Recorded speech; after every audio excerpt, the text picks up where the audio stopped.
وہ زاہد کے کمرے میں بیٹھی تھی۔ زاہد مکان کی پچھلی طرف کسی نوکر کو کوئی کام بتا رہا تھا۔ دروازہ کھلا اور شانتی کا بھائی اندر آیا۔ 1 سال کے عرصے میں یہ پہلا موقع تھا کہ اس کے بھائی نے اسے زاہد کے مکان میں دیکھا تھا۔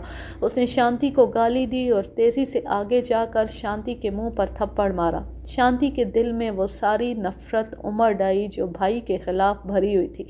شانتی نے غصے سے دانت پیس ڈالے اور کہا، تم کمینے ہندو، ایک مسلمان لڑکی پر ہاتھ اٹھانے کی جرأت کر سکتے ہو؟ غصے اور نفرت نے اور پکڑے جانے کے احساس نے اسے پاگل کر دیا۔ اس نے بھوکی شیرنی کی طرح جھپٹ کر بھائی کی گردن دونوں ہاتھوں میں پکڑ لی۔ بھائی نے دونوں ہاتھوں سے اس کے بال مٹھیوں میں لے لیے اور پوری طاقت سے بالوں کو جھٹکے دیے۔ درد کی شدت سے شانتی کے ہاتھ بھائی کی گردن سے ڈھیلے ہونے کی بجائے اور سخت ہو گئے۔ شانتی کے بیان کے مطابق وہ بھائی کو جان سے نہیں مارنا چاہتی تھی، مگر اس کے ہاتھوں کا شکنجہ بالوں کے درد کی وجہ سے زیادہ تنگ ہو گیا۔ اتنے میں زاہد اندر آ گیا۔ اس کی آواز سنائی دی، کیا ہو رہا ہے شکیلہ؟ اس نے دونوں کے بازو پکڑ لیے۔ وہ انہیں چھڑا رہا تھا۔ شانتی نے بھائی کی گردن چھوڑ دی لیکن بھائی نے اس کے بال نہ چھوڑے۔ وہ گر پڑا۔ اس کے ایک ہاتھ سے شانتی کے بال چھوٹ گئے، دوسرے ہاتھ کی مٹھی کھل گئی لیکن اس کے بال کھچے اور پھر آزاد ہو گئے۔ شانتی کو معلوم نہیں تھا کہ اس کے بھائی نے اس کے 3 بال مرتے مرتے اپنے ساتھ رکھ لیے اور یہ بال پولیس کو باغیچے تک لے آئیں گے۔ یہی تھے وہ بال جو مقتول کی انگوٹھی میں پھنسے ہوئے تھے۔ زاہد نے شانتی کے بھائی کو ہلایا، اس کی نبض دیکھی اور کہا، شکیلہ، تم نے اسے جان سے مار دیا ہے، مر گیا ہے۔ زاہد نے اسے بتایا کہ مر گیا ہے۔ شانتی کو چکر آ گیا۔ زاہد نے اسے کہا، کوئی پرواہ نہ کرو، مر گیا تو اچھا ہوا، تم چلی جاؤ، لڑکیوں کے ساتھ ہنسو کھیلو، گھبرانا نہیں، کوئی الٹی سیدھی بات منہ سے نہ نکالنا، میں لاش غائب کر دوں گا، اگر کچھ گڑبڑ ہو گئی تو کہنا مجھے کچھ پتہ نہیں، میں خود سنبھال لوں گا۔ شانتی وہاں سے نکلی۔ اس نے بہت کوشش کی کہ گھبراہٹ پر قابو پا لے مگر کامیاب نہ ہو سکی۔ بھائی کی لاش کا چہرہ اس کی آنکھوں کے سامنے سے ہٹتا نہیں تھا۔ وہ لڑکیوں کے پاس گئی۔ اس نے ہنسنے کھیلنے کی کوشش کی تو دل پر گھبراہٹ اور زیادہ ہو گئی۔ اس نے لڑکیوں سے کہا کہ گھر چلو۔ وہ ابھی نہیں جانا چاہتی تھیں۔ شانتی نے غصے میں آ کر ان کے رنگ میں بھنگ ڈال دی تو سب چل پڑیں۔ 2 لڑکیوں نے اس سے پوچھا کہ بھائی سے لڑائی جھگڑا ہو گیا ہے؟ اس نے جواب دیا کہ اس نے تو بھائی کو دیکھا ہی نہیں۔ لڑکیوں نے کہا کہ وہ ٹٹو پر سوار تھا اور پہلے نیچے آیا تھا اور اس نے اس کے متعلق پوچھا تھا، پھر اوپر چلا گیا تھا۔ شانتی نے انہیں بتایا کہ وہ اوپر جا کر ایک درخت کے نیچے لیٹ گئی تھی کیونکہ اس کے سر میں بڑا سخت درد تھا۔ اس نے بھائی کو دیکھا ہی نہیں۔ گاؤں پہنچتی اس نے چچا سے کہا کہ وہ اپنے گھر جانا چاہتی ہے۔ چچا نے ٹٹو کا انتظام کر دیا اور ایک آدمی ساتھ کر دیا۔ گھر آ کر اس کی ذہنی حالت اور زیادہ بگڑ گئی۔ گھر والوں نے دھیان نہ دیا کیونکہ وہ گھر میں پہلے ہی سب کے ساتھ کھچی کھچی رہتی تھی۔ دوسرے دن اطلاع ملی کہ اس کے بھائی کی لاش ملی ہے۔ شانتی کو جب پتہ چلا کہ لاش باغیچے سے نہیں کہیں اور سے ملی ہے تو اس کے دل کو کچھ قرار آیا، مگر یہ قرار زیادہ دیر نہ رہا۔ ایک کانسٹیبل آیا اور اسے تھانے لے آیا۔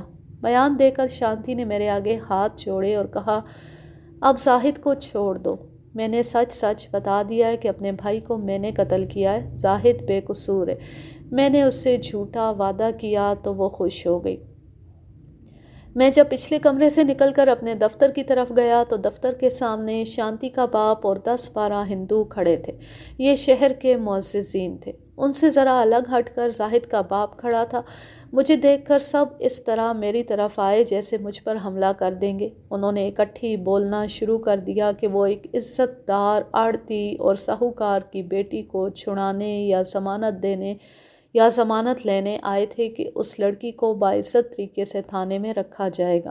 زاہد کا باپ بھی میرے پاس آیا۔ اس نے جواب طلبی کے انداز سے حاکمانہ لہجے میں کہا، سنا ہے تم نے میرے بیٹے کو حوالات میں بند کر رکھا ہے، اس پر ذرا سوچ کر ہاتھ ڈالنا۔ شہر کا سب سے معزز ہندو مجھے الگ لے گیا اور پوچھنے لگا کہ قاتل کون ہے اور میں کیا کارروائی کر رہا ہوں۔ میں نے اسے جواب دیا کہ اس مرحلے میں کچھ بھی نہیں بتا سکتا۔ اس ہندو نے کہا، آپ نے ہماری لڑکی کو بلا وجہ تھانے بٹھا لیا ہے، قاتل زاہد ہے، مجھے شک ہے کہ آپ مسلمان کی طرفداری کریں۔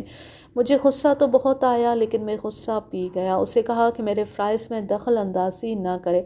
میں نے دیکھا کہ ان ہندوؤں کے تیور ٹھیک نہیں تھے۔ زاہد کا باپ الگ دھمکیاں دے رہا تھا۔